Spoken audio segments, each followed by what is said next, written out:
Muito bom dia, gente. Hoje, dia 22 de janeiro, estamos chegando bem pertinho do final do mês de janeiro. Fevereiro está logo aí, meu Deus, como corre rapidamente o relógio, né, gente? E hoje eu desejo saudá-los com paz. Bom que vocês estão conosco aqui pelo YouTube e também pela Rádio 92.3. Com muita alegria, nós estamos aí findando o mês de janeiro. E se você ainda não foi batizado e deseja sê-lo, no último domingo, ou seja, no dia 29 de janeiro, não é, pastor João? Uhum. Nós temos batismo para realizar, será o primeiro batismo do ano. Vai ser num domingo pela manhã, dia 29 pela manhã. Você pode entrar em contato conosco para a gente providenciar esse ato tão expressivo. É a nossa declaração pública da nossa união com Cristo, e nós estaremos aqui prontos para estarmos com você, adotando você na nossa rede de relacionamentos, e nós vamos que vamos na direção de Cristo, firmados em sua palavra. E eu estou aqui essa manhã com dois queridos amigos, aqui à minha esquerda, meu querido pastor, meu irmão camarada João Muniz Silveira. Seja bem-vindo, pastor João. Bom dia, meu querido bispo. Bom dia, demais companheiros do programa. E bom dia a você que nos ouve, que determinou ligar o seu rádio, o seu aparelho que lhe transmita, a ouvir a palavra de Deus partindo deste altar, que dedicamos a Deus na sua direção. Bem-vindo mais uma vez. Bem-vindos. Lloyd Nogueira. É Silveira, é Nogueira, é Moreira. Bom dia, meu Bom bispo. dia. Poxa, depois dessa saudação do pastor João, não sei nem como saudar. Oi, né? Oi, gente. Oi, bastará. Oi, gente. Olha, que seja um tempo bom para nós hoje. Nós estamos aqui aguardando por você. Ontem tivemos um feedback maravilhoso, essa semana, né? Pessoas mandando ali no YouTube que estão acessando o programa. Então, isso para a gente é maravilhoso, porque tudo que nós queremos, estamos aqui trazendo um tempo bom, muita paz, muita alegria, implantando a palavra de Deus no coração dessas pessoas que estão tão famintas. É um privilégio grande, né, Lloyd? Sim, sim, isso mesmo. E fazemos assim com alegria, com leveza, sem forçação de coisa alguma. Isso mesmo. Tenho aprendido que nossa missão não é convencer ninguém de nada, né? Uhum. Nossa missão é expor o Evangelho como cremos, como temos recebido de Deus, e comunicá-lo com a leveza dessa comunicação. Porque o Evangelho nos propõe a melhor vida que alguém pode viver. Ele nos propõe liberdade, responsabilidade, amor, fraternidade. É um caminho delicioso, o caminho do Evangelho. E nós estamos anunciando o tempo inteiro, baseados aqui nas palavras de Jesus, não é? Estamos dedicados exclusivamente às palavras de Jesus, porque começamos o ano passado, na verdade já estamos findando aí, faltam poucos capítulos para a gente terminar o livro de Mateus. Sim. Mas já nós vamos embalar em mais uma confirmação da palavra de Jesus no Evangelho de Marcos, né? Que bênção. E assim a gente vai até quando Deus quiser. Eu acho que esse ano vai render as palavras de Jesus, né? Opa! Eu tudo que nós tive... queremos estar sobre essa palavra, né? Sim, claro. É tudo. Lloyd, eu sempre quis fazer um programa dedicado às palavras de Jesus, né? Cheguei a fazer um programa, porque assim, fazer programa em rádio é a minha praia há 40 anos. Assim que eu me converti, logo eu comecei a fazer programa de rádio, né? Eu fazia um programa junto com o pastor que me mentoreava na época, né? Ele que me introduziu na comunicação. E logo ele precisou fazer uma viagem, era uma turnê longa, e eu assumi o programa, né? Ainda inabilidoso e tal. Me lembro que a gente estava estudando o livro de Atos dos Apóstolos. E aí não parei mais, sempre trabalhando com a transmissão do Evangelho pela rádio, e já vamos fazer uns 40 anos que nós estamos imbuídos nessa tarefa, né? Que bênção. Rádio é uma coisa fantástica, né? Que bênção. Nem se compara a qualquer outro meio de comunicação, porque tem uma magia, tem uma coisa misteriosa no rádio, né? Ouvem a nossa voz e imaginam-nos. São aquelas imagens internas que as pessoas têm de nós, né? Uma vez eu conheci uma senhora que achou que eu era um homem negro de quase 2 metros de altura. E eu uma tampinha de 1,68 m. É a imaginação, né? Mas o conteúdo daquilo que nós temos exposto ao longo dos anos aqui na Rádio 92, a gente tem sempre tido, João, responsabilidade e temor ao transmitir o Evangelho para que não se cause qualquer distorção e crie um pseudo-evangelho. Então, as palavras de Jesus nos dão essa segurança. Não dá para a gente correr dessas palavras, não dá para a gente inventar história, né? E do jeito que nós vamos, versículo por versículo, contextualizando a fala, não dá para a gente extrair um versículo daqui e dar o curso que a gente quiser, porque está bem contextualizado dentro da história, não? Sem preciosismo nenhum, bispo, é que Deus nos tem dado a graça, e é o que nós fazemos aqui quando chegamos, além de trazermos isso na vida, mas nos colocarmos aqui à inteira disposição do Espírito Santo para que dirija cada palavra. Então veja que aqui nós não temos proselitismo, nós não fazemos religiosidade, nós não doutrinamos em cima dos estatutos religiosos, nós transmitimos pura e simplesmente o Evangelho, que é a palavra de Deus. E não é à toa, não é por menos que este programa, no horário dele, tem sido o segundo mais ouvido no estado do Maranhão. Não só aqui. Ontem eu conversava com um intelectual e dizia, eu ouvi todo o programa, mas como foi eficiente, como o programa foi agradável, como o assunto era necessário ser tocado. Então é o que Deus nos tem levado a fazer. Nós não estamos aqui por vontade própria. A gente não está aqui apenas cumprindo uma agenda da igreja. Nós estamos aqui porque Deus nos conduziu a esse momento, a esse ponto de alcançarmos vocês que estão lá do outro lado e que não vêm à nossa congregação, que não tem um encontro pessoal com a gente para um bate-papo. Deus nos permitiu, nos proporcionou esta oportunidade e nós a fazemos com muito prazer e alegria. Fazemos sim. Lloyd,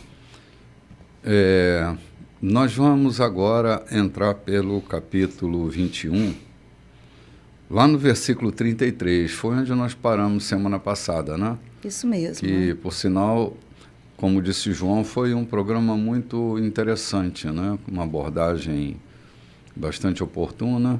Sim. E, assim, eu achei muito legal. Que Deus nos dê a graça de hoje termos um programa muito legal também, que cada programa tem uma característica diferente, né? Então, assim, não dá para a gente estabelecer comparação, porque cada programa é único, né? Cada programa é único, ele objetiva coisas, né?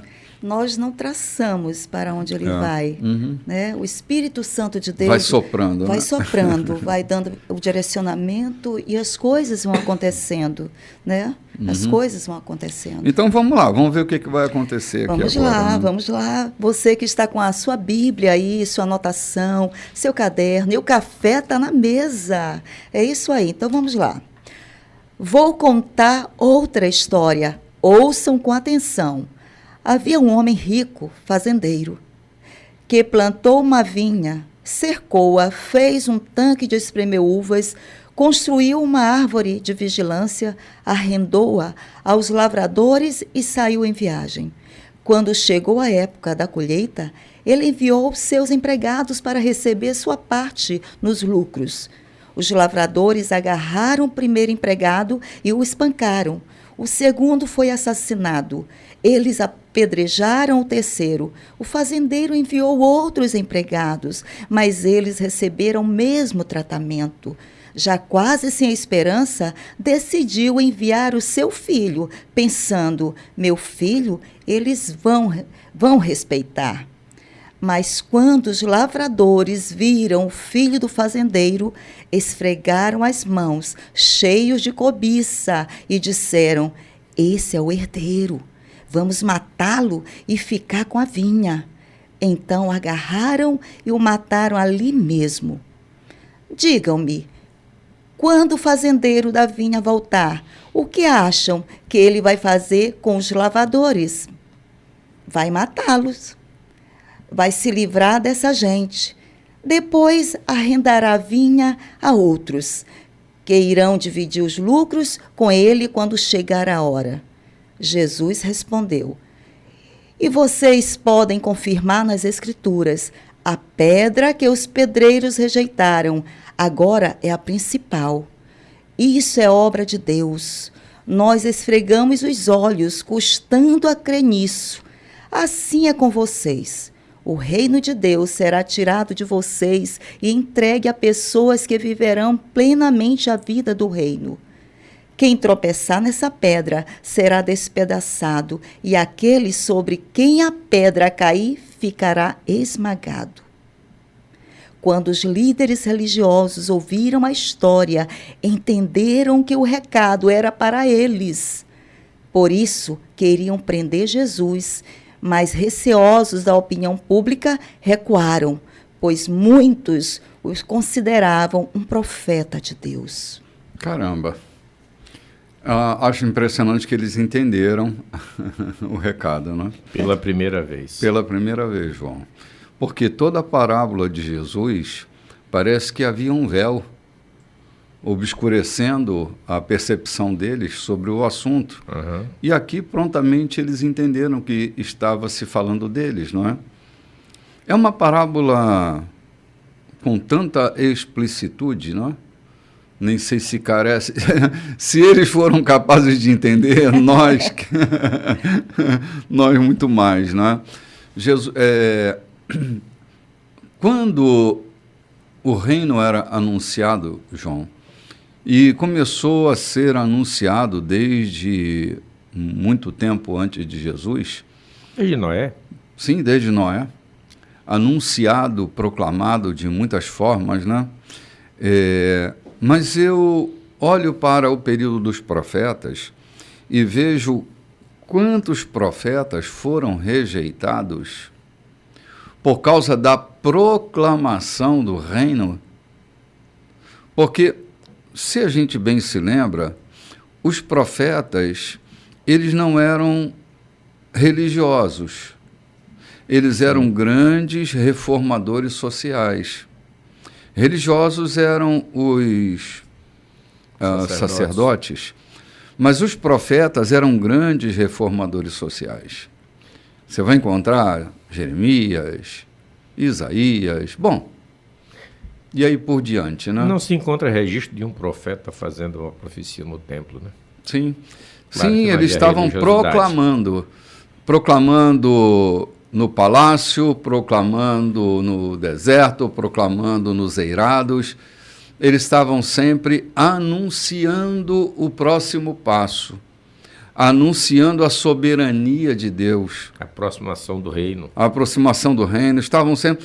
Isaías, por exemplo, considerado profeta messiânico, né? Uhum. De fato, eu não tenho muita clareza de que Isaías sabia do que estava dizendo com toda a plenitude, toda a clareza. Todavia, anunciava, foi o maior anunciador da vinda de Jesus. E muitos deles, conta-nos a história, que foram sacrificados, foram mortos. Talvez o Isaías por conta de anunciar o reino, a vinda do Messias, né? Possivelmente. Cerrado ao meio. Gente que foi espancada até a morte, apedrejada até a morte. Então, Jesus conta uma história do movimento da história daqueles que o Pai enviou para anunciar uma reforma, né? Ele é o dono da vinha, ele é o grande fazendeiro, e aqueles que trabalhavam na vinha, porque tratando dos religiosos, eles trabalhavam na vinha. Né? Eles estavam ali... Eram até assalariados. Eles eram assalariados, trabalhavam na vinha. Mas a posição deles era de matar os que anunciavam a vinda da plenitude dos tempos, de que a plenitude dos tempos estava se aproximando. Temos aquele interregno ali do período interbíblico, né? Depois a palavra vem a João Batista, que antes de Jesus é o primeiro a morrer, depois do interregno do período interbíblico, né? É o primeiro a morrer por causa do reino, e era um precursor do Messias, até que a própria vida do herdeiro, a vida do primogênito, do unigênito do Pai, é tirada, não é? E é entregue a um novo povo, né?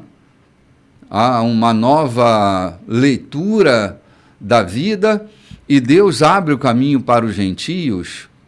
Então, a palavra de Jesus está muito clara, muito nítida com relação a esse movimento, e pela primeira vez os fariseus estão ali entendendo tudo que Jesus está dizendo. Né? É que os fariseus eram judeus, e para os judeus, Deus era exclusividade, o Jeová era exclusividade da nação judaica, né?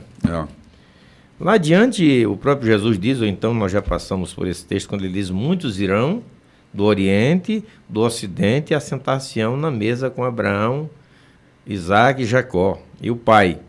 Também, recém-passado no programa, nós lemos quando Jesus diz, eu afirmo a vocês que prostitutas e beberrões, excluídos dessa casta de religiosos chegarão primeiro no reino dos céus do que vocês. Vão anteceder vocês. Vão anteceder vocês. Então Jesus está trazendo a lume aos religiosos, mesmo através de uma parábola, de que o reino será dado ou será expansivo a todas as gentes e não apenas aos judeus. Sim.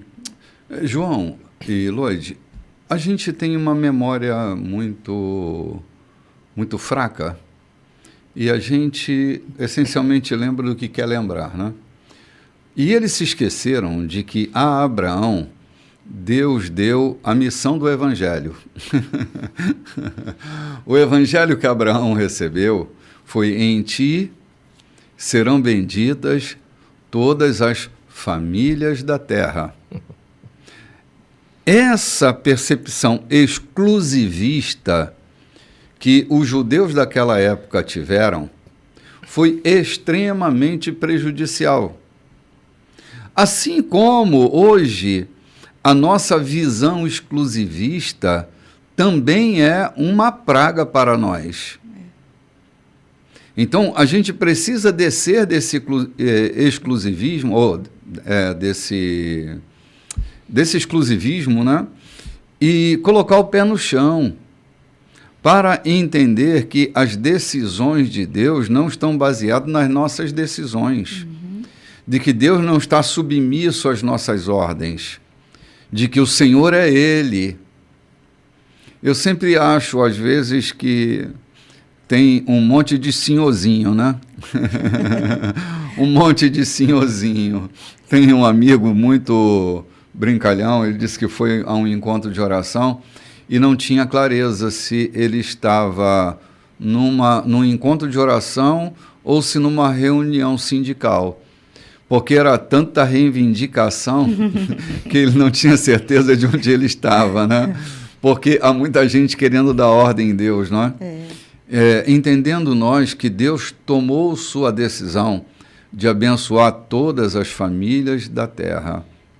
E essa nossa ideia de excluir as pessoas desse brilhantismo, dessa síndrome luciferiana que toma conta do coração de alguns, de um orgulho exacerbado, doentio, como isso tem trazido problemas para a sociedade moderna da igreja, né? Se torna um evangelho tão pequeno, né? Sim, reducionista demais, Loide. Nos tornamos tão egoístas, né?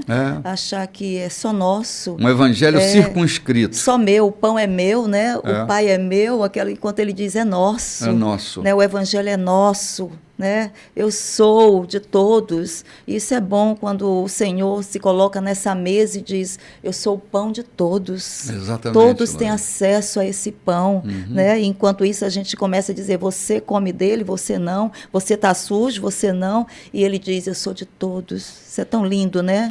Se não fosse assim, eu não estava incluída nessa mesa. Olha eu. Né? Coitada de mim, né? A pequenininha, a ovelhinha mais sujinha. Da casa do meu pai, quem era eu? Mais malhadinha. Malhadinha, né? Cheia de carrapato. Fora do padrão. Fora do padrão, inadequada. E o evangelho diz, venha, filha, venha, faça parte dessa mesa. Então é tão pequeno a gente querer colocar nomes, né? Sim. Essa igreja de Jesus, aquela não é.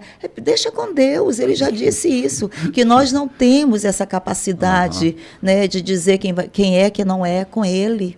Com ele. Deus tem umas coisas assim. Ele, às vezes, usa os desabonados para fazerem a história, né? Você estava falando da ovelhinha e eu estava me lembrando, era de Davi, que nem contado foi. Não. Que nem contado foi entre seus irmãos. O pai esqueceu que ele existia, mas era ele, aquele que foi chamado para libertar Israel da opressão, ora dos midianitas, ora dos filisteus, né? E assumir o trono de Israel. Deus tem um compromisso com o ser humano. Esteja ele onde estiver, tenha o tamanho que tiver, a condição financeira que tiver, Deus tem as suas escolhas. Quando ele diz a Abraão, em ti serão benditas todas as famílias da terra, a intenção de Deus não era criar um povo exclusivo. A intenção de Deus é que esse povo fosse o meio para se alcançar o fim. Israel não era o fim. Israel era o meio, assim como a igreja. É o problema da igreja hoje. A igreja acha que ela é o fim. E ela não é o fim, ela é o meio para se alcançar o fim. A estação que está no meio da viagem do peregrino, servindo de apoio para os que vêm e para os que vão. Exatamente, João. Mas a nossa síndrome religiosa, igrejista, aliás, parece que herdamos a síndrome judaica religiosa. Sim. Lembra que nós fizemos um programa há algum tempo atrás, baseado no livro de Atos, quando Pedro se arroga orgulhosamente, mesmo já sendo quebrantado, de dizer, vocês sabem que eu nunca entrei na casa de um não-judeu. Olhe o separatismo. E ontem eu estava lendo o livro de Provérbios, numa versão que eu nunca havia visto, e ele diz assim, vocês se orgulham e dizem assim, não me toquem porque vocês estão contaminados e eu sou puro. Eu fiquei extasiado lendo aquele texto, exatamente era o que os judeus pensavam disso, nós somos puros. E aquela síndrome permeava ali até quando, no tempo de Jesus, os fariseus, que eram os doutores da religião, eles travavam esse embate porque o judeu era exclusivista da redenção. E Jesus entra com essa parábola dizendo, ele vai arrendar, ele vai... E parece-me que na escatologia está falando de alguma coisa que Jesus, ou no final dos tempos, vai realmente cumprir aquilo que ele disse. Sim, claro, e cumprirá. João, só voltando um bocadinho aqui, antes da gente ir para o comercial, eu vi um filme ontem e, assim, eu sempre presto muita atenção quando eu estou assistindo um filme, porque me interessa a história, me interessa a fotografia, me interessa o enredo. E eu ouvi um cara dizer para um rei, ele dizia assim, eu não sou seu inimigo, o seu inimigo é sua arrogância. João, o nosso maior inimigo chama-se arrogância, vaidade, prepotência. Esses são nossos verdadeiros inimigos. Os nossos companheiros de planeta não são nossos inimigos. Nós temos o maior inimigo plantado bem dentro de nós e a gente tem que abrir o olho com isso, né? Vamos ali, gente, tomar um cafezinho, a gente volta já já. Olá, gente, estamos de volta. Esse é o programa Café com Bispo. Nós estamos no segundo bloco da nossa programação e, à medida que o tempo está passando, Jesus está estreitando o seu discurso. Nós estamos a poucos capítulos para terminar essa história escrita por Mateus, e Jesus vai começar a mudar um pouco o foco do seu discurso, vai estar tocando em pontos bastante sensíveis, como acabou de tocar nessa história da vinha, do fazendeiro e dos trabalhadores da vinha e do seu filho.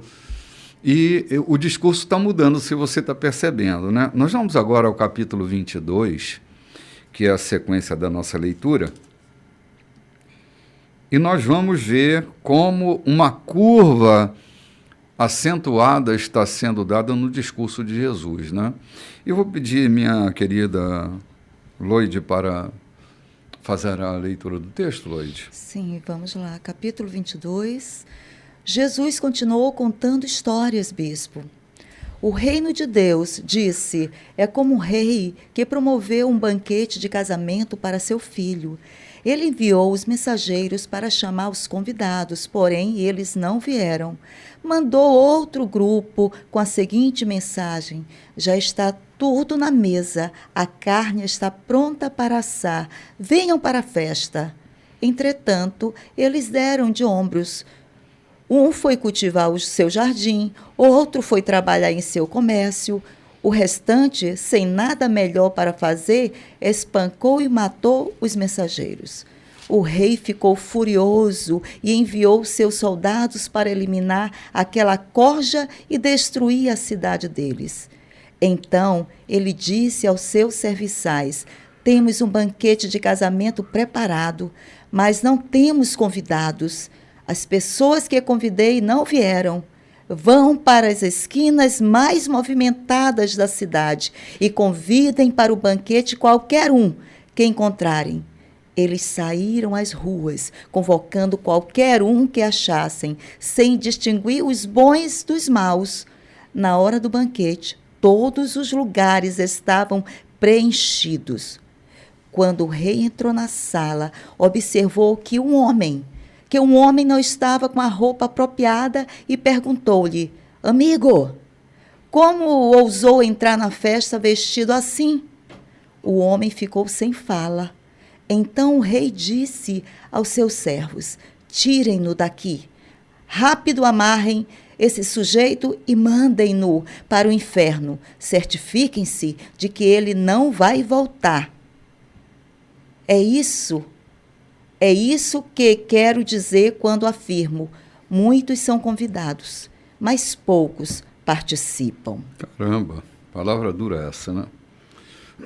Novamente, Jesus está se remetendo a esse momento escatológico do fim, né? Da grande festa, da grande mesa, da grande ceia. E não há lugar para aqueles que furam a festa, João, para os penetras, convidados. Novamente eu penso em Abraão: em ti serão benditas todas as famílias da terra.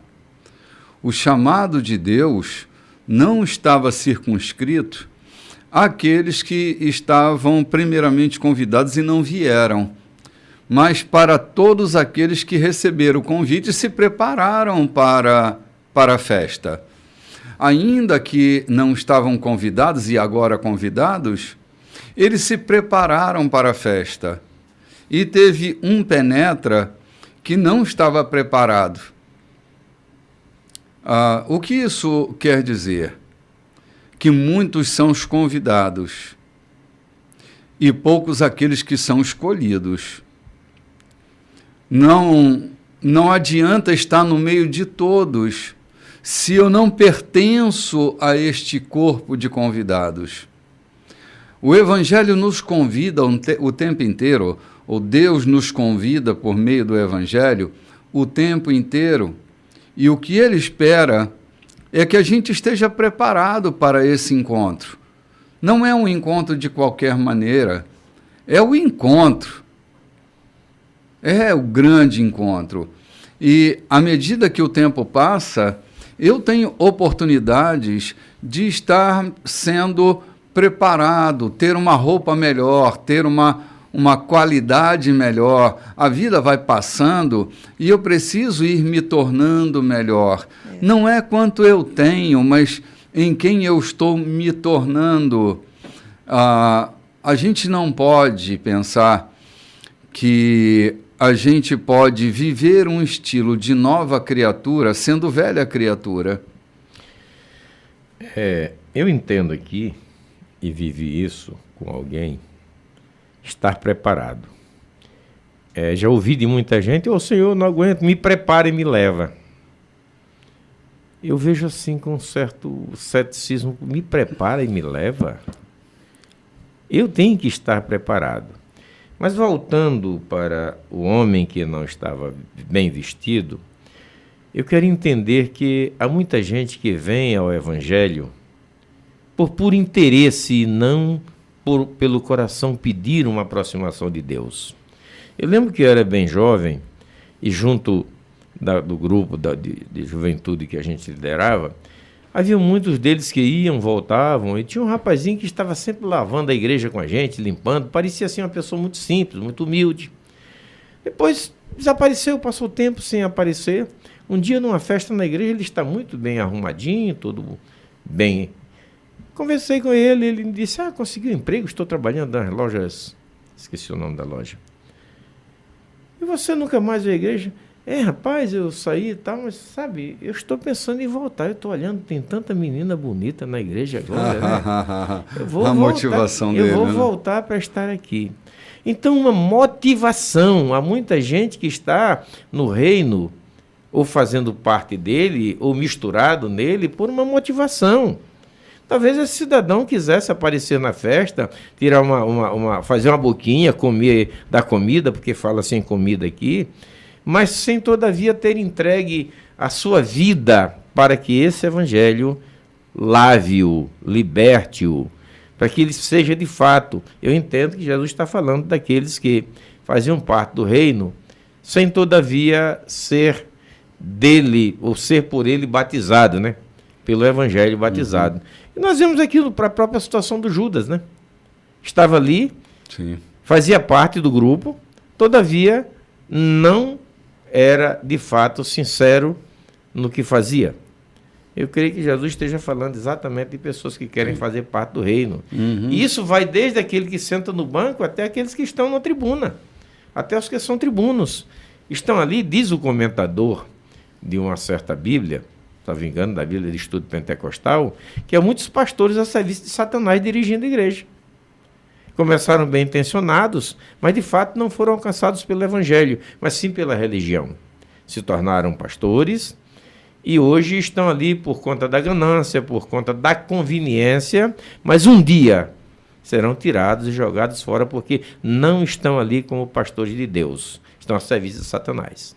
Diz o comentador, não sou eu. João, é que os símbolos, as liturgias, os protocolos, eles são mesmo muito atraentes. E é possível que eu esteja envolvido com todo o simbolismo de uma religião e não esteja entregue de verdade ao espírito proposto naquela fé. Se eu estou ali por outros interesses, eu tenho estado preocupado nesses últimos anos, porque eu tenho visto muito dos nossos queridos amigos que eles estão tanto ocupados, João, fazendo coisas, assim, entre aspas aqui, fazendo a obra de Deus, que nem tempo para Deus eles têm.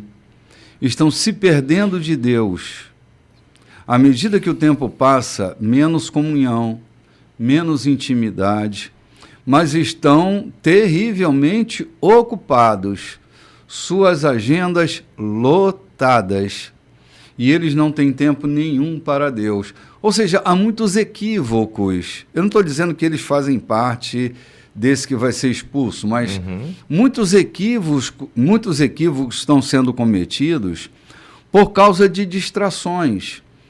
Na minha época de menino, é claro, eu não fui convidado para todas as festas, mas eu entrava em todas as festas, de bicão, né? Era penetra. Gente, que coisa terrível é ser flagrado como um penetra dentro de uma festa. É uma vergonha ser colocado para fora. E eu fico imaginando, meu Deus, valeu a pena? Por causa de um sanduíche, por causa de um refrigerante, por causa de uma comida, eu estar exposto, né? Então, assim, eu olho para esse cara que foi expulso da festa e tenho os constrangimentos aqui bem presentes na minha cabeça. Portanto, queridos, nós estamos sendo convidados o tempo inteiro. O tempo inteiro temos um convite generoso da parte do dono da festa para nós nos arrumarmos e honrarmos a festa. Vestes reais. Vestes reais, tem que se vestir como uma realeza. Então, me preparar para essa festa é o caminho que faço todo dia. Sabe, eu não tenho que parar tudo para me preparar. Eu estou sendo preparado todo dia, mudando minhas vestes todo dia, abrindo mão daquilo que eu fui ontem para ser o que eu sou hoje. E isso acontece todo dia. Amém. A gente não tem que parar para se preparar. A gente tem que estar preparado o tempo inteiro para essa convocação, porque a gente não sabe qual é a hora da festa. E no momento desse, a gente vai ser chamado para a grande festa e aí pronto. A roupa que a gente tiver é a roupa que a gente vai. Então, mantenha-se preparado em Cristo, preparado na tua fé, para esse chamado que não pode ser decepcionante para nós. Nós estamos sendo chamados. Nós não somos penetras nessa festa e é bom que a gente saiba disso, né? Preparo apropriado, né? Porque claro. Ele percebeu que aquele homem estava com roupa que não era apropriada para aquela festa. E eu vejo que muitas pessoas estão preparadas. Eu tenho preparo, eu fiz um seminário, Aí vão colocando aquele currículo, a credencial, mas muitas vezes não é o preparo adequado. Não está adequado, né? Não é adequado, não é o preparo que está precisando para aquele momento, não é apropriado. E aqui o reino de Deus existe, mas existe as vestes reais, a linguagem do reino, né? O caminhar no reino, exige todo esse preparo apropriado, né? E foi isso que ele observou. Esse homem ali não está adequado, está vestido de uma maneira que se destaca de todo mundo. O que há com ele? Muitas vezes temos que perguntar para nós mesmos, o que está vendo comigo? Eu estou diferente, a linguagem que eu estou falando está diferente daqui, o que está acontecendo comigo? É aquele mergulhar para dentro de nós, né? Nos frequentarmos e ver, será que eu estou apropriado? Será que é a minha linguagem, o meu procedimento, a maneira como eu estou me conduzindo neste banquete, nessa sala, né? Nesse palácio, com estes reis aqui, com estas rainhas, esses príncipes, sacerdotes, será que está adequado? Não dá para viver de qualquer maneira, não, né, não dá. Preparo, bispo, preparo todo mundo está tendo, todo mundo está correndo, se preparando, mas é o preparo apropriado? Né? É apropriado? Sim, estou me sentindo assim, apropriado, né? Ou eu estou vivendo de qualquer maneira. De qualquer forma. Vestindo qualquer roupa. Qualquer roupa. Me comportando de qualquer jeito, né? Tem um bichinho, acho que qual é aquele que vai mudando de pele de acordo com... Camaleão. Camaleão, né? Somos crentes camaleões, né? Que vai mudando de acordo, a gente vai se comportando de acordo, a gente realmente é autêntico. Temos que mudar a nossa fala, o nosso comportamento, nos tornarmos realmente crentes, aquele que foi convidado para fazer parte do reino, e não vamos mudando de acordo com a igreja, com a festa, com a música, mas temos realmente uma mudança nítida, verdadeira, né? Sim. Verdadeira, que o Senhor diz, aquele sim, está apropriado. A grande mudança que é proposta no Evangelho é de dentro para fora, né? De dentro Há pessoas para que fora. querem mudanças de fora para dentro. Aí vão vestindo a roupa de acordo, né, com o movimento. Há um outro fator, Sim, é verdade, cara. a questão de se preparar. Eu, quando menino, até certo tempo da minha vida, eu ouvia isso, preparar-se, quer dizer, cumprir as regras estatutárias que me foram impostas e não mudar de dentro para fora. E eu estava ouvindo o bispo falar, e eu percebo que Jesus Cristo era muito gerúndico. E a nossa vida é gerúndica, é indo, é caminhando, é mudando. É no movimento da vida, né, João? É fazendo movimento. Nós não podemos sentar e parar, agora eu vou deixar de beber, vou deixar de fumar, vou pagar meus dízimos e dar minhas ofertas, porque eu quero entrar no céu, eu quero fazer parte do reino. Você não vai conseguir nunca fazendo propostas. Você só conseguirá fazer isso se o seu coração realmente mudar, transformar, ele for mudado internamente. Isso sim, vai haver mudança no seu comportamento. O comportamento não muda o indivíduo. De jeito nenhum, João. Domestica, doma. Mas a mudança interior muda o seu comportamento. O peru de feira dança só porque tem uma panela quente debaixo do pé dele, né, Pois João? é. Estava lembrando hoje com a minha esposa, eu tive a oportunidade, eu ganhei uma jaguatirica. Ela acostumou comigo. Então brincava com ela e tudo, mas bastava descuidar e ela me arranhava e partia para me morder. Porque ela era um animal não domesticado. Estava ali selvagem. apenas amansado, era selvagem. O seu coração era selvagem, a sua natureza selvagem. Então o que tem que acontecer conosco é a mudança dessa natureza selvagem para a natureza de Cristo. Porque enquanto nós tivermos, e nós podemos ver aqui, Jesus está falando com quem? Com os líderes religiosos. Desde o primeiro bloco nós estamos falando disso. Homens que cumpriam tudo, mas não mudavam nada. É tanto que quando Jesus vai no ponto, o que eles tentaram fazer com Jesus? O que nós falamos do primeiro bloco? Qual foi a leitura do primeiro bloco?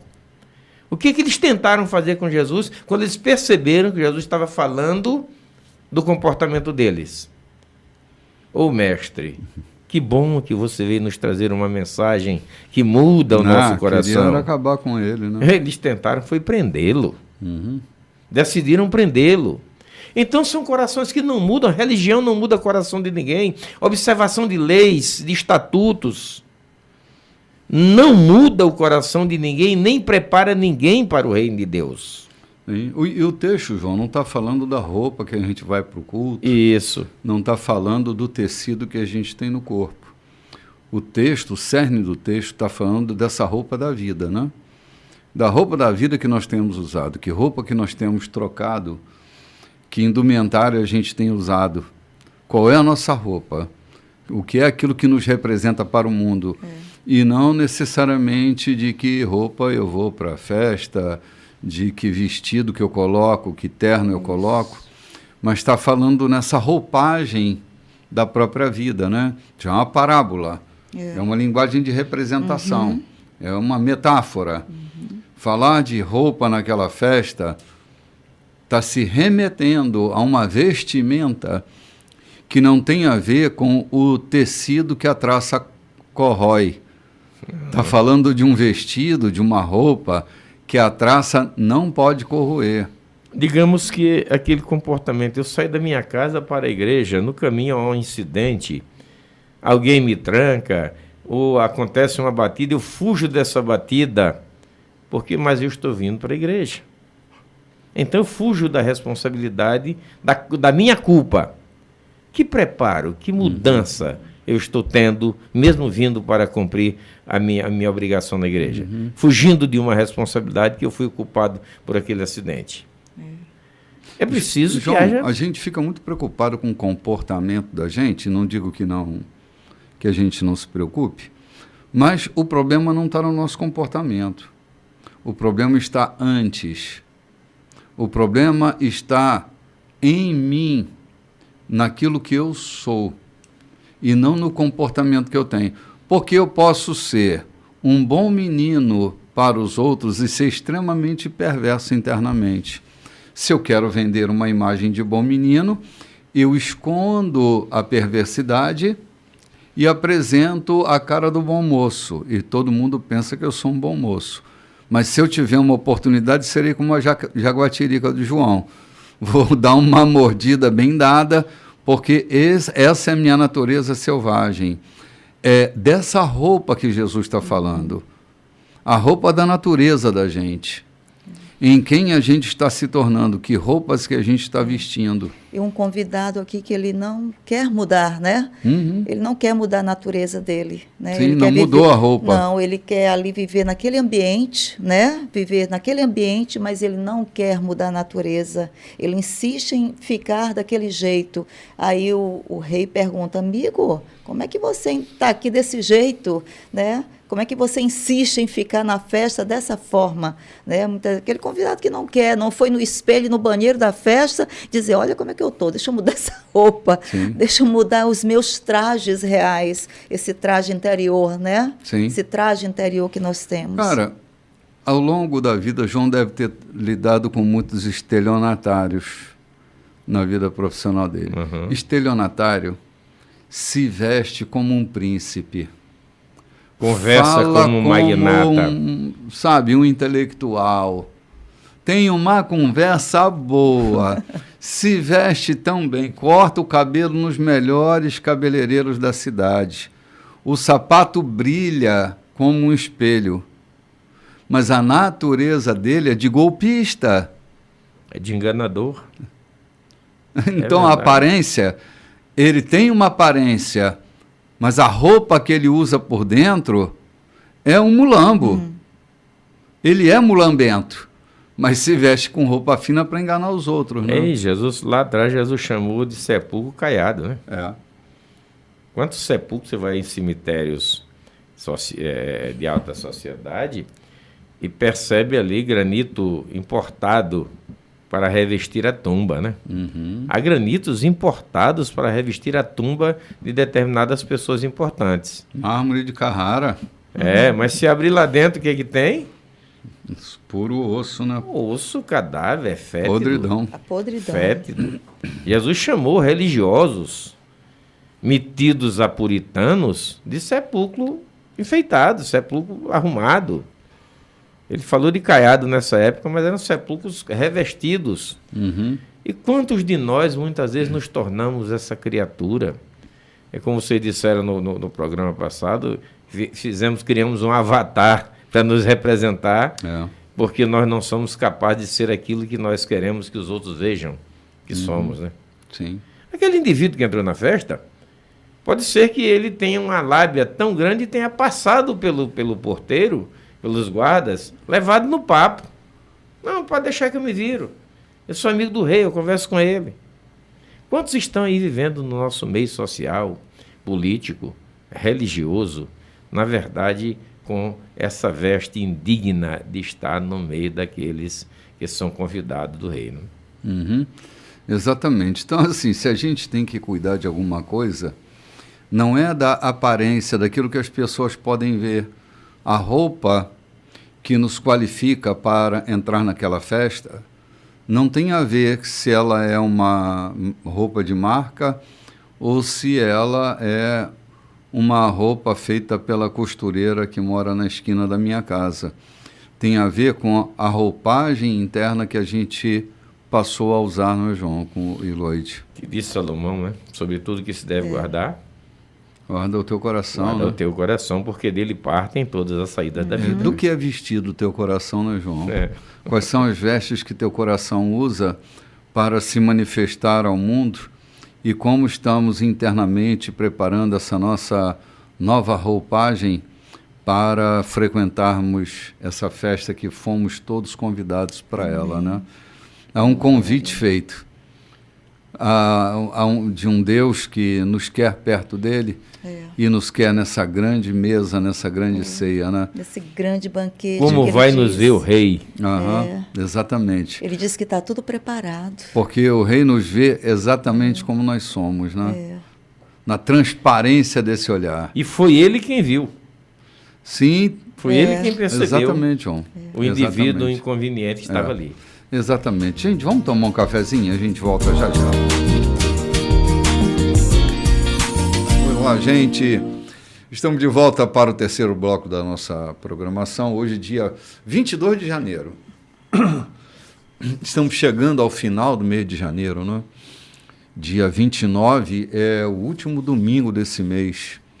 Nunca vi um mês para correr tão rápido, né? A gente piscou o olho quando abriu dia 22 de janeiro, esse domingo abençoado por Deus. E que bom que nós estamos aqui hoje. Estamos falando desses discursos, que são discursos terminais dessa trajetória que vai parar em Jerusalém e com a crucificação de Jesus. E ele vai preparando o caminho, né? Ele está discutindo com os fariseus, mudando a prosa para os fariseus, implicando-os no seu chamado. Perdão.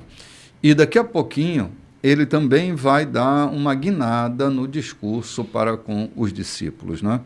Aqueles que estão com ele. Vão se espantar de algumas falas de Jesus, mas ele está preparando os seus discípulos. Já é o final do terceiro ano, né? Estamos chegando no fim desse terceiro ano de caminhada, tantas coisas sendo ensinadas, e está chegando a hora de sua morte, sepultamento e ressurreição.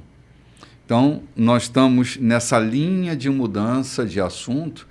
Ele já está falando sobre sua vinda, sobre julgamento, sobre a roupa que temos que usar para encararmos aquela grande festa preparada para todos nós, os convidados.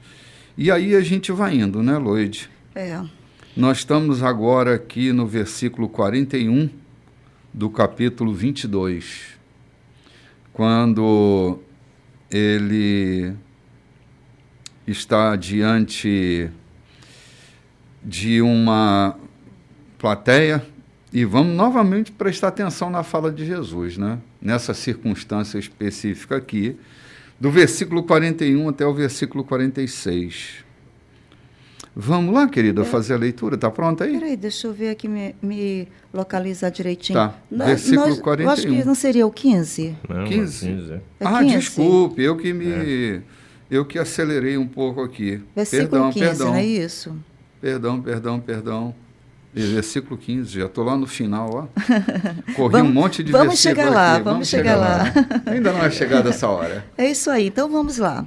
Pagando imposto para César, né? Opa, a essa altura, os fariseus haviam preparado uma armadilha para Jesus, certos de que eu iriam incriminá-lo. Para isso, enviaram seus próprios discípulos e alguns partidários de Herodes com esta pergunta: Mestre, conhecemos a sua integridade, sabemos que o Senhor ensina o caminho de Deus com muito zelo. Não se importa com a opinião popular e não explora seus discípulos. Diga-nos, com toda a honestidade, é correto pagar impostos a César? Jesus percebeu de imediato as segundas intenções e disse: qual a razão desse joguinho? Por que tentam me pegar com essas armadilhas? Vocês têm uma moeda? Deixe-me vê-la. Eles lhe entregaram uma moeda de prata.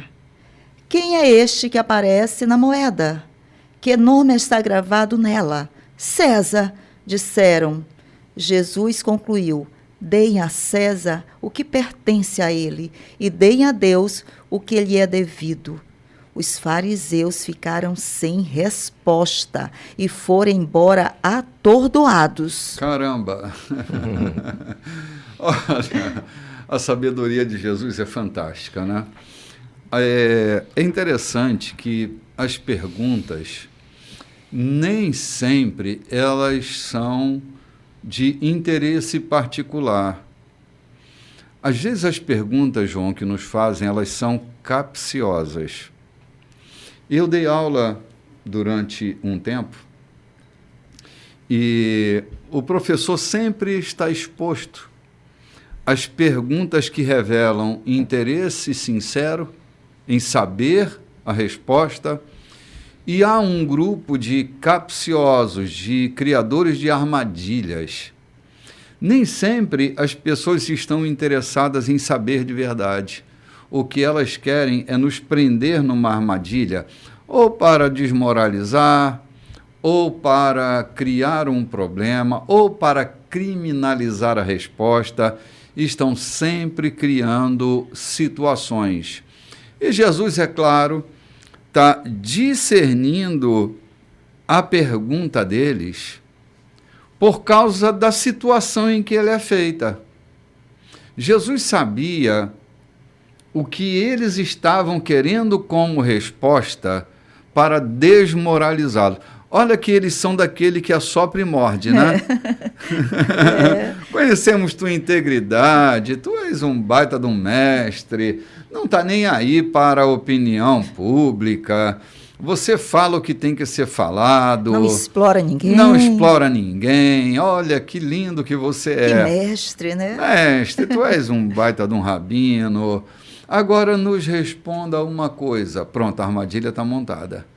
Jogaram um pouco de folha seca por cima dessa arapuca para que Jesus caísse nela, mas Jesus está discernindo as intenções. E Jesus não responde nada senão a verdade, usando a moeda de César para anunciar de que há coisas que são deste mundo e há coisas que pertencem ao mundo divino, e que o seu discurso, a sua vida, a sua proposta não está nas coisas deste mundo. Jesus trouxe um reino que não é deste mundo. E a fala dele, a proposta dele, o discurso dele, tudo está voltado não para o reino de César. Ele não era um provocador da política vigente. Jesus nunca fez uma passeata contra César. Jesus nunca quebrou o palácio romano. Jesus nunca invadiu territórios que ele não estivesse habilitado para estar lá. Para você ter uma ideia, não consta em momento nenhum que Jesus entrou no local do templo onde só o sumo sacerdote podia entrar. Uhum. Quando ele quebra a mesa dos cambistas, só nos lembrando de que os cambistas estão fora do templo. Era chamado de templo porque fazia parte do pórtico, né? Fazia parte da varanda. Mas não consta em nenhum momento da Bíblia que Jesus entrou lá no templo, no lugar onde pertencia o sumo sacerdote. Embora ele fosse sumo sacerdote da linhagem de Melquisedeque, ele nunca ousou entrar no templo. Então, Jesus não era aquele que criava situação embaraçosa com o poder vigente. Uhum. Ele vivia em função do reino de Deus. Sua mensagem era a mensagem do reino. A sua mensagem não era uma mensagem de afronta a César. Agora, quando César queria se assentar na cadeira de Deus, isso era insuportável. Então, César nunca foi o Kyrios, mas César arrogou para si o direito de ser chamado de Kyrios, de o Senhor. Mas ele nunca confrontou o governo romano explicitamente, pelo menos não. A pregação do reino que ele trazia não tinha a ver com César, não tinha a ver com o governador, tinha a ver com o reino de Deus, não é? Jesus estava baseado naquele provérbio inglês: enquanto os cães ladram, a carruagem passa. A carruagem é superior aos cães que estão ladrando no caminho, né? O evangelho que Jesus trazia era superior a tudo que estava acontecendo em Jerusalém naquela época, em Israel, ou mesmo no mundo. Jesus veio numa época em que o mundo estava na maior conturbação do mundo. Da época, sim. Na maior conturbação do mundo da sua época, Jesus chega para pôr ordem nisso. Jesus chega em Israel quando até a religião estava deturpada, porque haviam 2 sumos sacerdotes que não era essa a lei mosaica. E ele, na superioridade daquilo que ele veio trazendo, ele não se incomodava com as picuinhas: quem é César, quem deixa de ser César, o que César está fazendo, se César vai me mandar me prender, se César... Ele não estava ligando para isso, ele tinha uma missão que era difundir, trazer o reino de Deus. A missão de Jesus não era se implicar com questões políticas, com o que estava acontecendo. Mas os religiosos da época, sim, viviam daquilo. Porque eu não queria tratar nisso aqui, mas não se pode fugir. A religião, o estrito cumprimento da religião desprovida do sentimento cristão é uma lástima, é uma loucura. Foram os fariseus, que eram extremo cumpridores da lei, que tentavam por várias vezes, nós já lemos aqui nos capítulos que estamos fazendo o programa, que por várias vezes eles criaram armadilha para prender Jesus, não conseguiram, arquitetaram agora trazê-lo em confronto com o César. João, Jesus não incomodava nem César, ele incomodava o poder religioso. O poder religioso que era o grande incitador entre o Estado e Jesus. Jesus nunca criou problema. Nessa questão de imposto para César, você lembra quando Pedro entra com ele na cidade? Que ele não era obrigado a pagar imposto e pagou para não haver confusão? Ele era filho de Davi, ele era imune aos impostos. Jesus era imune porque era da família de Davi, mas não reivindicou nem a imunidade não dele. Não deu carteirada, foi passando. Pagou o imposto e pronto. Deu a César o que era de César. Grande exemplo, né? A gente se situar nisso aí, né? Sim. A gente se saber, Jesus é tão claro aqui. Claro, os religiosos sempre vão traçar, vão trazer armadilhas, vão querer nos envolver o evangelho com política, com coisas assim, mas Jesus aqui, ele é tão claro como ele agiu. Não, dá a César o que é de César, o que é dele é dele, mas o que é de Deus é de Deus. Né? Jesus sempre estava implicado nas questões da existência. Ele não estava implicado com os poderes políticos. Quando é que Jesus faz um piquete? Quando é que Jesus propõe uma revolta? Os discípulos, sim, estavam interessados no Messias que derrubasse o governo romano. É tanto que incitaram a entrar em Jerusalém e sair cantando hosanas o rei que vem. Nem por isso Jesus subiu e sentou no trono. Exatamente. A sua missão não era terrena, como ele disse: eu não sou desse mundo, daqui eu não sou. O meu reino não é desse mundo. Meu reino não é desse mundo. É lamentável que muitas vezes nós queremos um reino eterno pela religião e vivemos aqui nesse mundo atropelando tudo, atropelando os bons costumes, atropelando aqueles que com simplicidade difundem o reino de Deus.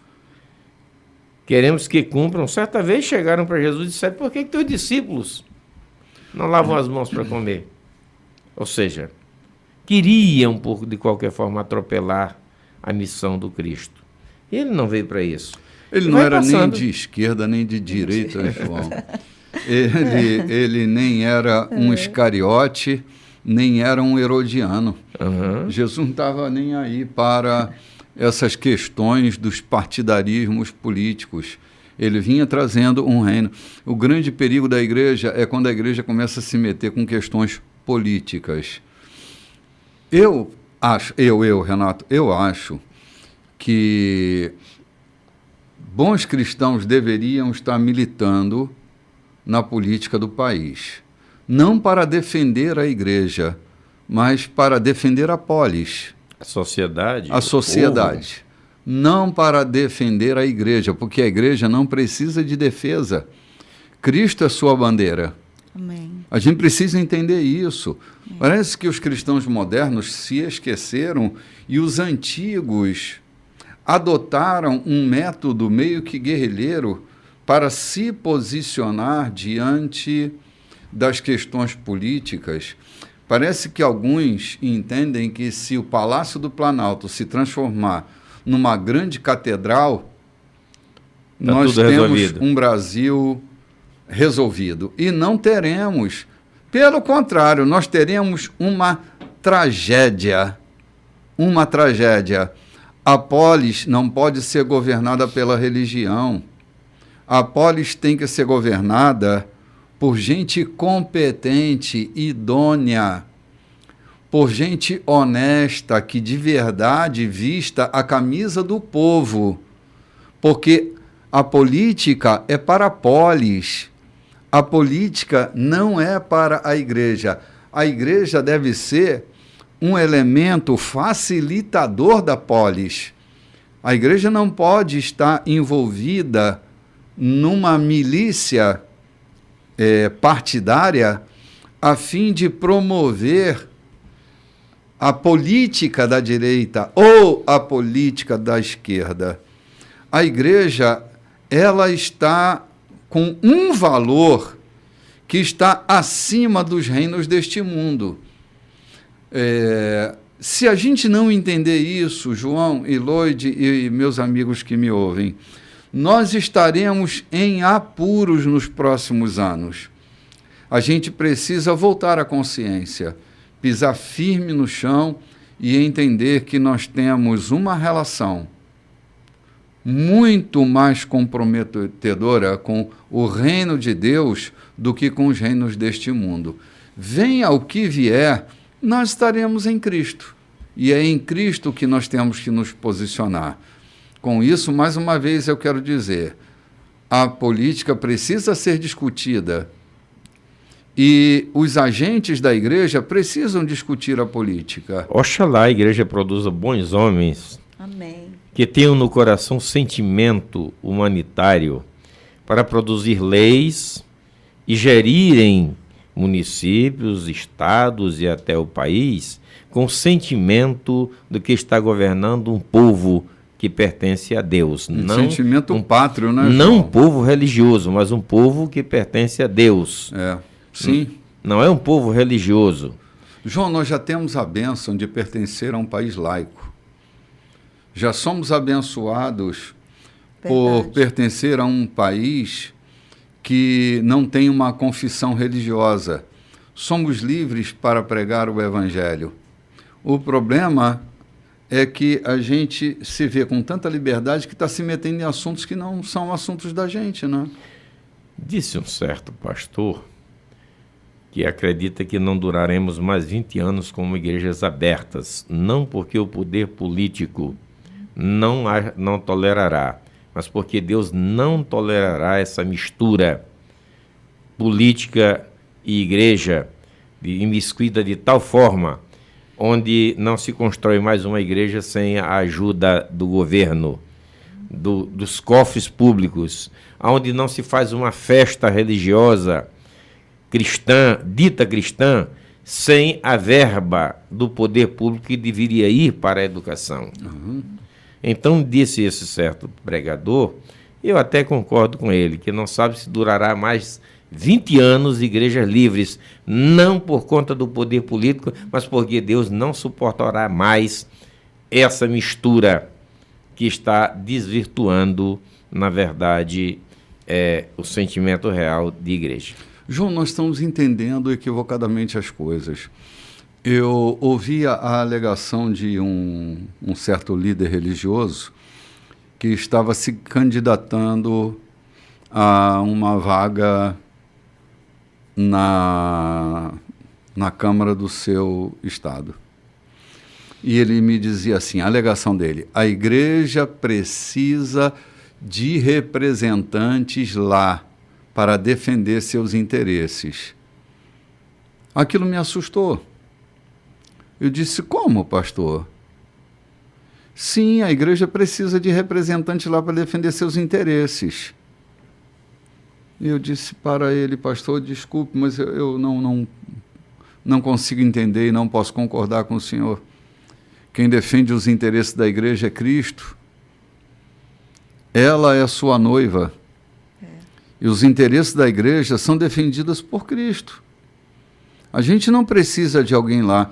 A gente precisa de alguém lá para defender o direito dos povos, não para defender o interesse da igreja. Então, faremos um partido político da igreja para ter representantes da igreja lá? É isso que nós estamos pensando de verdade? Ou que nós precisamos desse tipo de gente? Gente competente, gente honesta, gente de bom coração. E aí pode-se incluir cristãos, sim, claro. Mas eles não estão lá em nome da igreja. Eles estão lá para defender a polis, a cidade, e não os interesses da igreja. Senão a igreja vira uma igreja, a cidade vira uma igreja, exatamente é isso que a gente quer. Uma dominação, é isso que a gente está pensando, não? Há situações de exceções. Na Suécia, há certo tempo, a imoralidade crassou o país e um grande pastor, Morro Cerulli, um homem de Deus, entendeu que precisava convocar os cristãos para mudar a situação daquela cidade, daquele país. Convocou realmente homens de bem, pastores, fundaram um partido político, militaram e ele tornou-se o presidente daquela nação. Não com um poder religioso, mas moral, capaz de mudar, e mudou, na verdade, a situação da Suécia na época. Mas a sua visão não era uma visão religiosa, era uma visão da imoralidade que estava crassando o país. Aconteceu de fato, mas com raras exceções. Não Sim, é uma mistura... mas ainda assim, João, não é a defesa do direito da igreja. Se há uma imoralidade nacional, não é, uma perversão nacional, não é em nome da igreja, é em nome da polis, é em defesa da polis, não é em defesa da igreja. Se esse pastor fundou um político, não foi Morro Cerulli. Não, foi outro, mas não foi Morro Cerulli. Se ele fundou um partido, se ele, como cidadão daquele estado, ele tinha o direito e desfrutou do direito. Nenhum problema com relação a isso. O problema é o que é que ele estava defendendo. Estava defendendo a igreja? É um equívoco. Se ele estava defendendo a polis, se ele estava defendendo o interesse da população, fez certo. A igreja está incluída. A igreja está incluída. A igreja faz parte da população, mas a igreja não é a população. Não é a fundação de uma igreja, é a fundação de um partido político. Então ele deve defender os interesses dos menos favorecidos, da justiça, né? Da equidade. Então ele está comprometido com princípios e com valores. Isso. Não com o estatuto da igreja, não para a implantação de uma catedral no coração desse país, entende? Isso é que não pode ser. Né? A gente não pode pensar dessa maneira, porque a gente vai estar pensando com um grande equívoco, né? Então, dar a César o que é de César. Dar a César o que é de César. Entendendo que se a gente está debaixo de autoridades, a gente precisa aprender a respeitar a autoridade. Se a gente tem a competência de votos de uma urna para mudar o governo do nosso país, vamos usar essa ferramenta. Se para nós a gente pode eleger, então elejamos pessoas que a gente acha que tem competência, que tem qualidade, que tem transparência, que tem as virtudes necessárias e que as urnas sejam o nosso lugar. Não que os púlpitos da igreja sejam palanque de extensão para a defesa de partidos políticos, entende? É isso que eu estou querendo me colocar, né? Não temos lá... Assim, é que na época de Jesus não dava para mudar César, né? Senão pela morte ou por alguma outra questão, mas não dava para mudar César. Então a igreja tinha que se submeter àquilo. Mas se a gente tem, João, as urnas para mudar a realidade, a gente deve usar o direito das urnas, né? A gente deve usar o direito, mas é o direito individual, o direito de cada um. O direito de não concordar com aqueles fundamentos e usar a urna como ferramenta para mudar a realidade. Agora, a gente emprestar o púlpito da igreja para discursos políticos, para partidarismo, não. Isso, de verdade, eu acho que é isso que pode estar acelerando a percepção desse pastor que você ouviu, dizendo que os próximos 20 anos a igreja vai estar dissolvida por aí, né? Não sei se é bem assim, porque eu não sei se a igreja se dissolverá, porque sempre haverá um remanescente. Sempre haverá alguns que Deus está escondendo de alguma forma em algum lugar. Não né? haverá uma dissolução de forma nenhuma. Pode haver proibições ou então publicamente... cerceamento da Deus liberdade. estará né? depurando a sua igreja, essa é a verdade. Uhum. Gente, se é assim ou não é, nós vamos ver. Porque daqui a 20 anos eu ainda estou jovem para vivenciar a história. A gente vai ali tomar um cafezinho e volta já. Olá, gente. Hoje, dia 22 de janeiro, já estamos no 4º bloco da nossa programação de hoje. E passando aqui para lembrar a você que terça-feira agora, a partir das 19 horas em ponto, nós estaremos numa transmissão de uma live no endereço @Igreja da Colheita. Esse é o nosso Instagram. A live é no Divã da Graça. E na quinta-feira, nosso encontro de oração, às 19h30. 19h30. A gente vai passar um tempo de reflexão e oração e você é nosso convidado, também no @Igreja da Colheita. São as nossas programações semanais e assim a nossa semana vai indo. Sempre nesse Instagram, nós estamos colocando mensagens para a sua reflexão, para o seu crescimento, e nós estamos também no YouTube, no Igreja da Colheita, é o nosso endereço no YouTube. Inclusive o culto de hoje, né, o encontro de hoje, a nossa escola aqui pela 92, vai estar sendo veiculado pelo YouTube, o endereço é Igreja da Colheita. Você, nosso convidado para estar lá. Se você gostou do programa, quer ouvir de novo, você pode fazer uma reprise nesse canal do YouTube, ok? Lembrando também que no último domingo desse mês, dia 29, nós vamos ter batismo nas águas.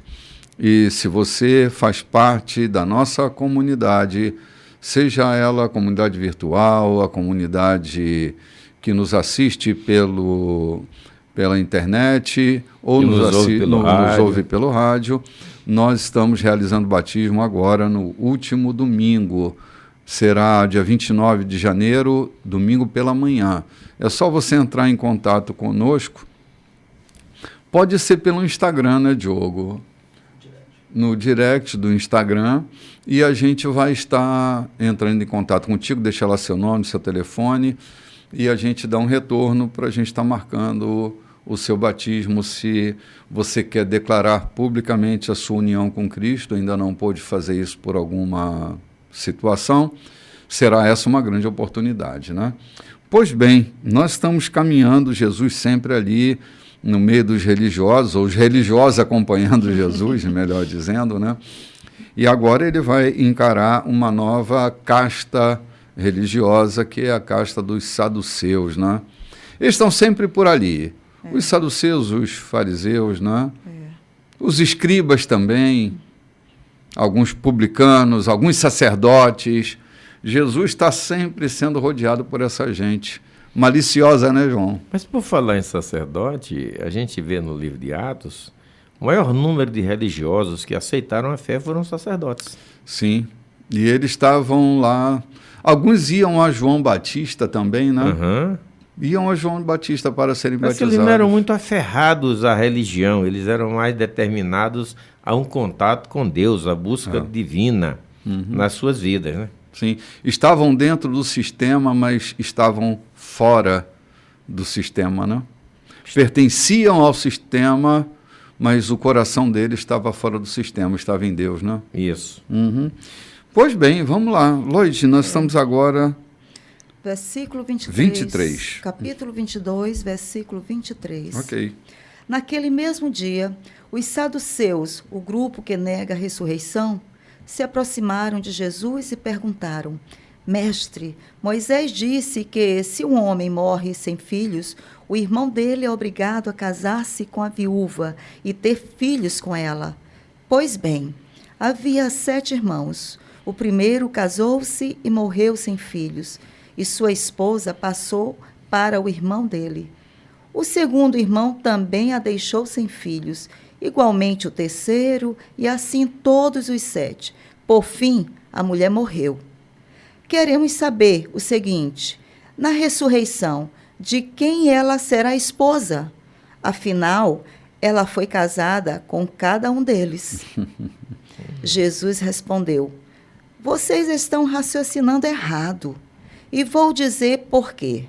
Primeiro, não conhecem as Escrituras. Segundo, não sabem como Deus atua. Depois da ressurreição, o casamento já não mais existirá. Assim como os anjos, toda a nossa atenção estará em Deus. Com respeito à ressurreição dos mortos, vocês nunca leram as Escrituras?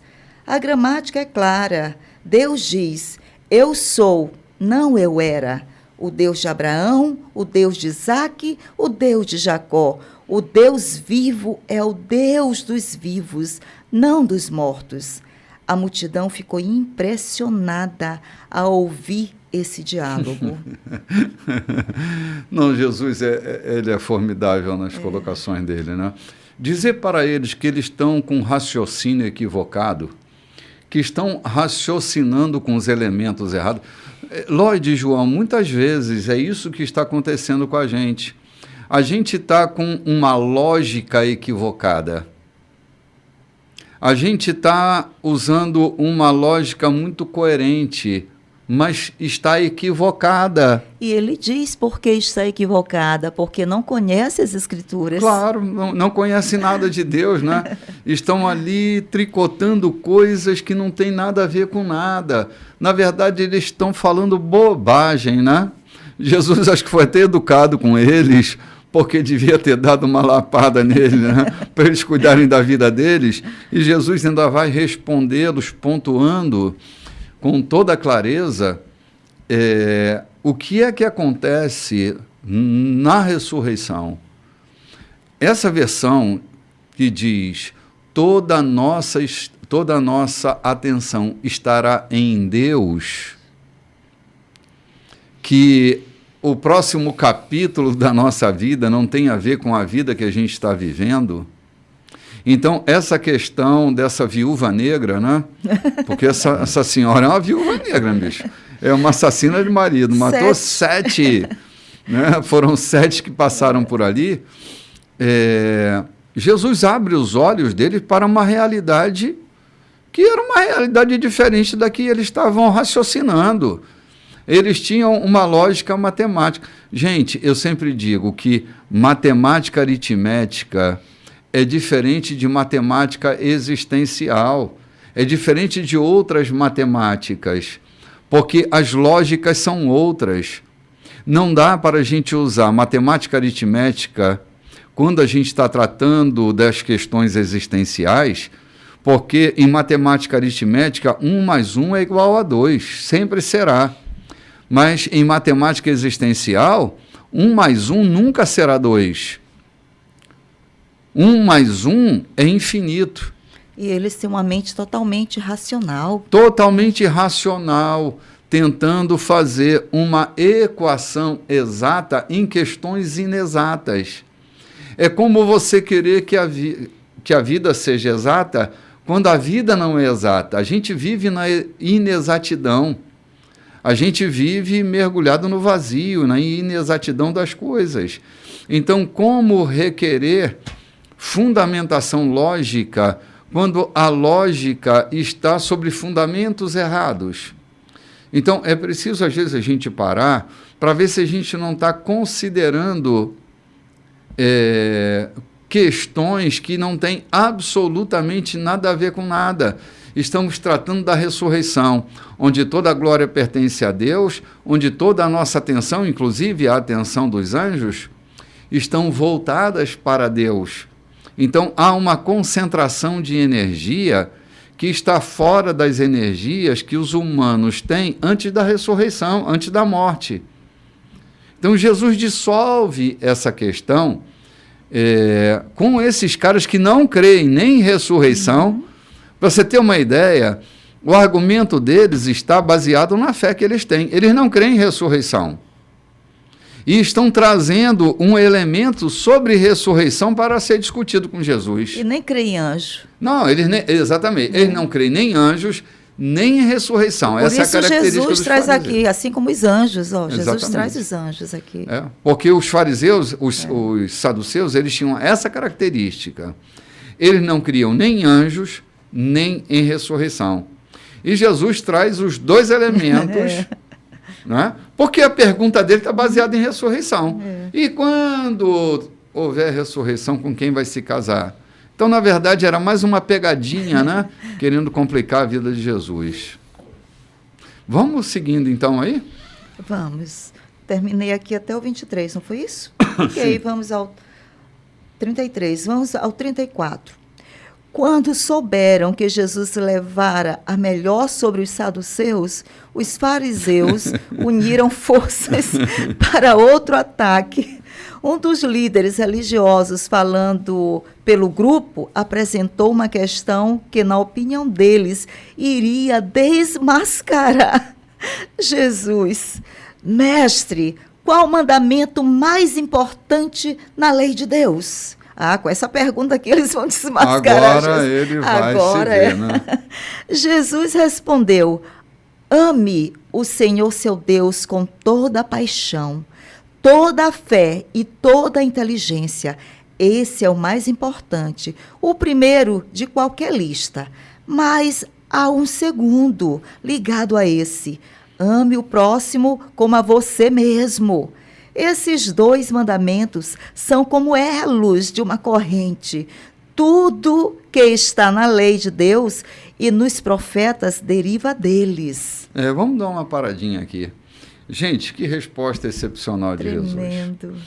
Porque assim, só para que a gente pense um pouquinho, eu vou lembrar vocês do que o Decálogo, os 10 mandamentos, tratava. Nós temos lá 2 tábuas e 10 mandamentos. Ok? Essa era a lei. 5 mandamentos estão ligados à relação do homem com Deus. A nossa verticalidade. E os outros 5 mandamentos estão ligados à nossa horizontalidade. O primeiro mandamento está ligado a Deus, então há uma tábua dessas 2 que fala da nossa relação com Deus. E a outra tábua fala da nossa relação com o próximo. Então, o que Jesus faz? Ele usa as 2 tábuas para fechar a boca dos fariseus. Acham que são espertos demais, mas eles se esquecem que Jesus é a própria Torá, de que Jesus é o próprio Decálogo, ele é a própria tábua. Quando ele simplifica que amar a Deus sobre todas as coisas, ele amarra 5 mandamentos nele. E quando ele fala de amar ao próximo como a si mesmo, ele amarra os outros 5 mandamentos. Ai, que tremendo. E ele reduz 10 para 2. E dos 2, 1. Amor. Amor é o mandamento. Amar a Deus e amar ao próximo como a mim mesmo. Quem ama a Deus não tem como não amar o próximo, bispo. Não há como. É mentiroso quem diz que ama a Deus e odeia o seu próximo, odeia o seu irmão. Claro que sim. Um coração que cabe o amor a Deus, implicitamente já está o amor ao próximo. Se alguém diz que ama a Deus, é devoto, faz religião e etc., e não respeita, não atende, não se sensibiliza com o seu próximo, é mentiroso. É um fanático mentiroso, né, João? É um fanático mentiroso. Porque minha relação com Deus, que não me remete ao outro, me fanatiza, me adoece. Alguém pode dizer assim, eu amo a Deus e odeio meu irmão. Mentiroso. Porque o que ele está fazendo não é amando a Deus, ele está sendo fanatizado nessa relação conturbada, desorganizada entre ele e Deus. Porque amando a Deus, ele não estará. Vocês já viram, talvez ao longo da vida, um louco apaixonado por alguém, amando apaixonadamente uma outra pessoa que não lhe corresponde, que nem lhe vê? Pode acontecer. Sim. Alguém se dizer amante de Deus e não tem proximidade nenhuma com ele, não tem relação nenhuma com ele. Tem uma relação doentia, né, João? É apenas um menino com uma chupeta na boca, se consola com aquele elemento que não lhe traz nada e não corresponde a nada. Então, quem ama a Deus, sinceramente, não tem como desvincular o amor do próximo. É exatamente isso que Jesus está fazendo para estabelecer esse vínculo com o mandamento e a essencialidade do mandamento. Porque o mandamento é amar. E é essa a pregação de Jesus. E ele sela a boca desse astuto fariseu, fazendo silenciar esse discurso infundado, né? Seja de um, seja de outro, né? Então, a loucura é essa que vai acontecendo, né, dona Loide? Ame o próximo como a você. Imagina Jesus dizendo para aqueles homens, né? Ame o próximo. Ele não estava amando o próximo, ele estava ali envergonhando Jesus. Olha a ideia daqueles homens, envergonhar Jesus, destruir, desmascarar. Então, Jesus falar, ame o próximo como a você mesmo. Isso aqui é grandioso demais. A gente tem que pensar bem, sabe? Se a gente ama o próximo quando a gente está desmascarando, quando está abusando, né? Abusando das pessoas. Será que eu estou amando? Né? Será que eu estou amando essa pessoa mesmo? Jesus diz, ame o próximo como você ama você mesmo. É aquela tríade, né? Aquele triângulo equilátero. Né? Eu amo a Deus acima de todas as coisas. Né? Esse amor me leva a eu me amar também de uma tal maneira que transborda para o próximo. Que coisa linda, né? Sim. O amor de Deus, eu recebo esse amor me cura. E eu amo o meu próximo. Eu amo porque eu me amo também. Deus me leva a eu me amar. Que coisa tremenda. Olha aí, se eu não me amo, como é que eu posso amar o próximo? Como é que eu posso estender esse amor que não existe em mim a uma pessoa? Como eu vou olhar essa pessoa com um olhar de perdão, com um olhar de generosidade? Como eu irei transbordar algo que não existe em mim? Né? Então, amar a Deus sobre todas as coisas. Ame o próximo como você ama você mesmo. A referência para amar o próximo é eu me amar primeiro. Sim. Mas para eu me amar primeiro, o amor de Deus tem que sair em mim. É que o amor de Deus, ele nos equilibra, né? Na gramática do hebraico primitivo, só para refletir um pouco na história, a primeira pessoa do singular não é eu. É ele. É ele. Eu estou falando do hebraico primitivo, viu? É como o monoteísmo judeu espalhou sua gramática e seu estilo de vida, porque a gramática é também nosso estilo de vida, né? A nossa gramática fala da nossa vida. A língua, ela é viva, ela é dinâmica, né? E para importantizar Deus, eles carregavam na sua gramática Na primeira pessoa do singular, ele. Ele, eu, tu. Porque ele equilibra a relação entre nós. Se ele for a primeira pessoa da singularidade dos homens, o meu eu estará debaixo do eu dele. Uau. E aí as nossas relações ganham equilíbrio. Esse foi o grande discurso monoteísta nas diásporas que o povo judeu fez ao longo da sua jornada, trazendo a centralidade de Deus para a vida humana. Eu acho isso extraordinário, né? Aprendi com o professor André Churaqui, que era um dos teólogos mais importantes da nossa época, né? Ele era um judeu por nascimento, né? E ele é uma fábula, uma sumidade na sua interpretação dos textos bíblicos, né? Chama-se André Churaqui. Você que gosta de pesquisar, pesquisa os livros de André Churaqui, você vai se deliciar com a abordagem que ele faz sobre os textos, né? Então, bispo, existe uma força tremenda em dizer, nós amamos você, né? Eu e Deus amamos você, trazer isso, né? Nós amamos você. Porque quando eu digo só eu te amo, ainda é muito fraco, né? Por isso eu e Deus amamos você, nós te amamos. Sim. É muito forte isso, né? Ele assim, eu sou, só pensando, eu sou. O único que tem a capacidade, né, a autoridade para dizer eu sou é ele. Quando a gente se arroga e diz eu sou assim, a gente não está nem se vendo, porque nós somos criaturas tornantes, né? Nós não somos, nós estamos assim, porque amanhã a gente muda. Mas aquele que diz eu sou, ele é imutável na sua essência, percorreu todos os caminhos a serem percorridos, por isso ele é. Na nossa relação com eu sou, quando ele é, todos nós estamos debaixo da perenidade desse eu sou estável. E todas as relações interpessoais, elas se harmonizam quando ele é o eu da nossa vida, né?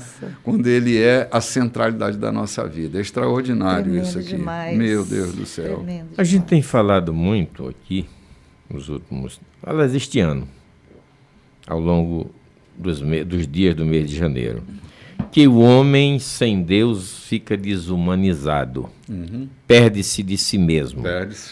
Perde-se de si mesmo, é desumanizado. Então, deixa de ser uma criatura para ser um objeto. E a gente teve por tema o coxo de Betesda, né? Deixou de ser um ser humano para ser um pedinte, o esmoler, que vivia ali há 38 anos. A partir do encontro com Cristo, humanizou-se, passou a andar com as suas próprias pernas e carregar o seu leito no seu ombro. Então, é por isso que Jesus disse, ama o teu Deus sobre todas as coisas, sobre tudo na tua vida, porque isso te humaniza, te torna ser humano. E a proposta de ser humano é amar o outro humano. Eu, muitas vezes, dando algumas audiências na delegacia, quando dois vizinhos brigavam, se cortavam, vinham para lá, eu pegava a natureza e dizia, lá no teu curral de gado, o gado se chifra, se corta, se esbaqueia, se esperneia, se maltrata? Não. Lá no teu chiqueiro de porcos se mordem? Não. Então eles não têm nenhum raciocínio. Vocês que têm raciocínio e sentimento fazem pior do que eles fazem. A natureza deles está melhor do que a de vocês, porque vocês, sendo humanos, tendo raciocínio e capacidade de amar, estão fazendo pior do que eles. É aí que estamos dizendo, infelizmente, o homem, sem o amor de Deus, sem amar a Deus, sem a introspecção de Deus na sua vida, ele se desumaniza. Ele não é um ser humano. Sim. Ele é um objeto. Justamente, João, porque Deus, ele traz equilíbrio para as nossas relações. Porque a primeira coisa que acontece é que quem se aproxima de Deus se harmoniza, se pacifica.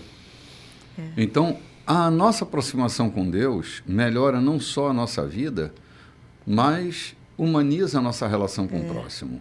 Eu sou capaz de suportar a humanidade limitada do outro quando eu sou capaz de suportar e amar a humanidade desajustada que habita em mim também. Então, é esse contato da nossa relação com Deus que vai trazer equilíbrio para as nossas relações interpessoais, né? Nos humanizar, como disse João, nos humanizar. Colocar os pingos nos is e declarar que nós somos meramente humanos, com falhas, limitações, meramente humanos, mas com o coração voltado para Ele. Gente, estamos chegando no fim do nosso programa de hoje. Que peninha que estamos acabando, João. Mas é isso mesmo. Prometemos voltar com a graça de Deus no próximo domingo, estar com vocês durante esses 100 minutos, né? João, homem dos números, está sempre contabilizando coisas. Então, gente, são 2 blocos de 25 minutos, totalizando 100 minutos. 4 blocos, né? 4 blocos, é. Falei o quê? 2. Olha aí, ó. Eu estou reduzindo aqui. São 100 minutos de programação e obrigado pela sua carona, pelo tempo que você passa conosco, né? E nossa gratidão a Deus por sua vida. Nos encontramos domingo que vem, às 7 horas da manhã, juntos novamente para tomarmos o nosso café. Mas hoje à noite também queremos nos encontrar com você aqui na Embaixada Igreja da Colheita, na Rua Santo Antônio. Número 14, no Recanto dos Vinhais. Esperamos você. Aí, ok. Nós aguardamos esse povo, né, Bispo? Sim. Olá, então nós aguardamos por você no nosso culto e também pelo Instagram, né? Ok. Pelo Instagram. Então tá bom. Shalom, gente. Forte abraço em todos vocês.